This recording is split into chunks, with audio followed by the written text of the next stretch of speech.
ദൈവികതയും കലയും വേറിട്ട് നിൽക്കാത്ത സംസ്കാരമാണ് കണ്ണൂരിൻ്റേത്. അതുകൊണ്ട് തന്നെയാണ് കണ്ണൂരിനെ തെയ്യങ്ങളുടെ നാടെന്ന് വിശേഷിപ്പിക്കുന്നത്.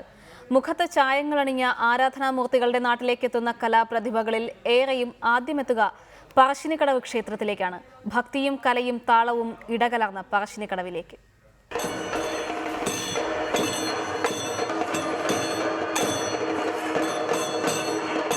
കലയും വിശ്വാസവും ഇടകലർന്ന സംസ്കാരം. ദൈവങ്ങൾ പോലും ചമയമണിഞ്ഞ് താളാത്മകമായി ചുവടുകൾ വെക്കുന്ന ക്ഷേത്രങ്ങളുടെ ദേശം. അതാണ് കണ്ണൂരിലെ പറശ്ശിനിക്കടവ്.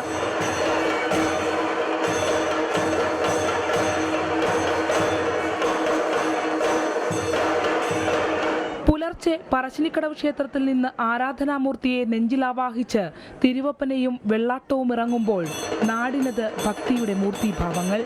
കലാകാരന്റെ കാഴ്ചയിൽ രൗദ്രവും ഭീവത്സവും ശൃംഗാരവും ലാസ്യവും അടങ്ങിയ ദൈവികത നിറഞ്ഞ നടനഭാവങ്ങളുടെ ചിലമ്പണിഞ്ഞ അനുഗ്രഹീത കാഴ്ച.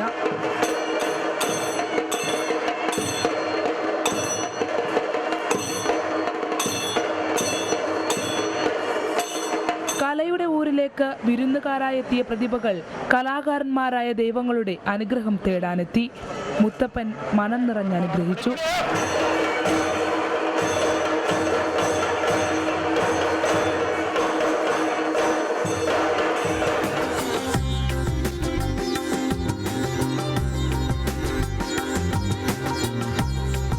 കലയും വിശ്വാസവും ഒരുപോലെ സമന്വയിക്കുന്ന പറശ്ശിനിക്കടവ് ക്ഷേത്രത്തിലെത്തി മുത്തപ്പന്റെ അനുഗ്രഹം വാങ്ങാതെ ഈ കുട്ടികൾ എങ്ങനെയാണ് വേദിയിലെത്തുക?